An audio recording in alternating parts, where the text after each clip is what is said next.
राधे राधे दोस्तों, जय श्री कृष्णा। आप लोगों को नमस्कार और प्रणाम। कैसे हैं आप लोग? मेरी वीडियो को इतना प्यार देने के लिए धन्यवाद।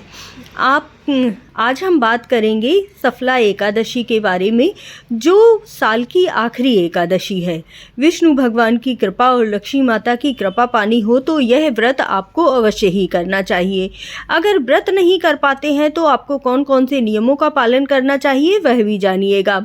इसके साथ ही आपको इस दिन तुलसी माता पर जल अर्पित करना चाहिए या नहीं, या तुलसी माता की पूजा करनी चाहिए या नहीं, क्योंकि एकादशी के दिन तुलसी माता को छूना शुभ नहीं माना जाता है।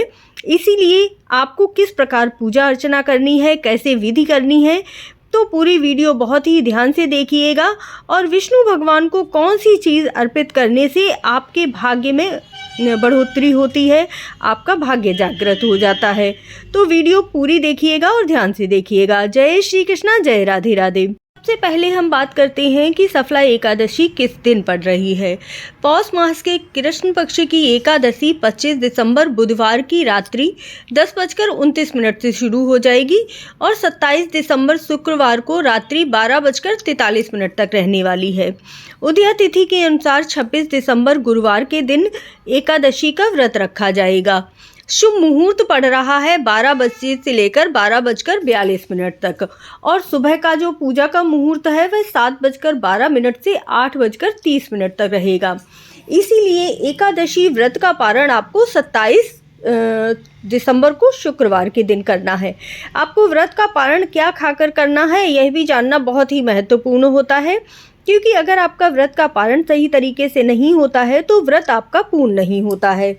हम जानते हैं कि हमें एकादशी व्रत में कौन कौन सी चीज़ों का सेवन बिल्कुल नहीं करना चाहिए।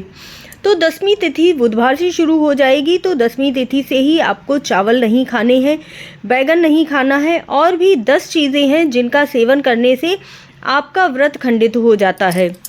खीरा, काला नमक, भिंडी, किसी भी प्रकार की गोभी नहीं खानी चाहिए, और काला नमक नहीं खाना चाहिए। सेंधा नमक खा सकते हैं आप।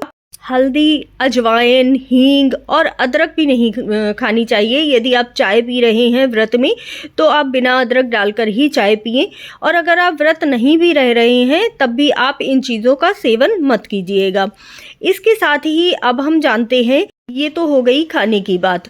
अब हमें कौन कौन से नियमों का और पालन करना चाहिए। एकादशी व्रत में झाड़ू नहीं लगाना चाहिए, क्योंकि जीव हत्या बिल्कुल नहीं होनी चाहिए। चुगली नहीं करनी है, निंदा नहीं करनी है, क्रोध नहीं करना है। व्रत के दिन सोना भी मना होता है, क्योंकि इससे आपका व्रत खंडित हो जाता है।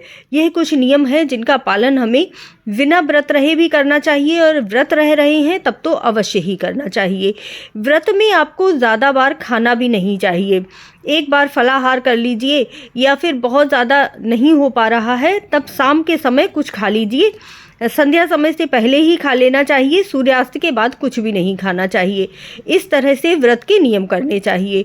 अब आपको व्रत के दिन किस प्रकार अपना पूजन आदि करना है, तो सबसे पहले तो यह जान लीजिए कि इस दिन तुलसी माता की आप पूजा कर सकते हैं।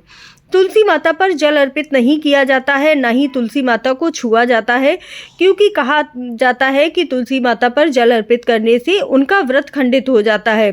तुलसी माता स्वयं भी व्रत रहती हैं, इसीलिए उन पर जल अर्पित नहीं किया जाता, जिससे कि उनका व्रत खंडित ना हो। तो ये चीज़ ध्यान रखिएगा। बल्कि आप इस दिन जितना भी तुलसी माता की पूजा करते हैं उतना ही आपको ज़्यादा फल प्राप्त होता है। 25 दिसंबर को वैसे भी तुलसी माता दिवस है, तो इस दिन आप तुलसी माता का पूजन कीजिए, और 26 तारीख को भी तुलसी माता पूजन कीजिए। 11 बार परिक्रमा अवश्य कीजिएगा। धूप दीप लगाइएगा।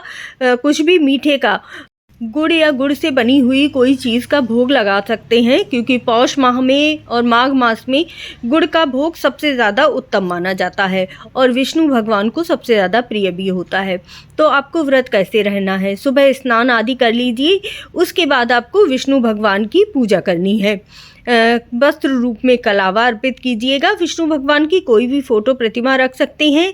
यदि शालिग्राम भगवान हैं आपके पास तो उन्हें कच्चे दूध से स्नान करवाइएगा और इसके बाद आपको उन्हें अच्छे से कपड़े से पोंछकर उन्हें वस्त्र के रूप में कलावा अर्पित कीजिएगा। अगर पीला पुष्प मिल जाता है तो पीला पुष्प अर्पित कीजिए और इसके साथ ही हल्दी और केसर का तिलक ज़रूर लगाइएगा। बहुत ही शुभ माना जाता है केसर युक्त हल्दी का तिलक विष्णु भगवान के मस्तक पर लगाना। इसके साथ ही जैसे मैंने बताया गुड़ का भोग इस दिन सबसे ज़्यादा उत्तम माना जाता है। इसके बाद आपको पूरा दिन व्रत रहना है और विष्णु भगवान के सहस्त्र नाम का पाठ करना है। विष्णु सहस्त्र नाम का पाठ कीजिए, विष्णु चालीसा का पाठ कीजिए, ओम नमो भगवते वासुदेवाय नमः मंत्र का जाप कीजिएगा। इसके साथ ही कथा भी ज़रूर सुनिएगा क्योंकि कथा सुने बिना आपकी पूजा पूर्ण नहीं होती है। वीडियो बहुत बड़ी हो जाएगी इसीलिए कथा नहीं दिखा रही हूँ। तो चैनल को सब्सक्राइब ज़रूर कर लीजिएगा और ध्यान रखिएगा इस दिन तुलसी माता पर जल अर्पित नहीं किया जाता है, लेकिन तुलसी माता का पूजन विशेष रूप से किया जाता है जिससे कि आपके ऊपर विष्णु भगवान की और तुलसी माता की दोनों की कृपा प्राप्त हो। जय श्री कृष्णा, जय राधे राधे। मुझसे जुड़ने के लिए धन्यवाद।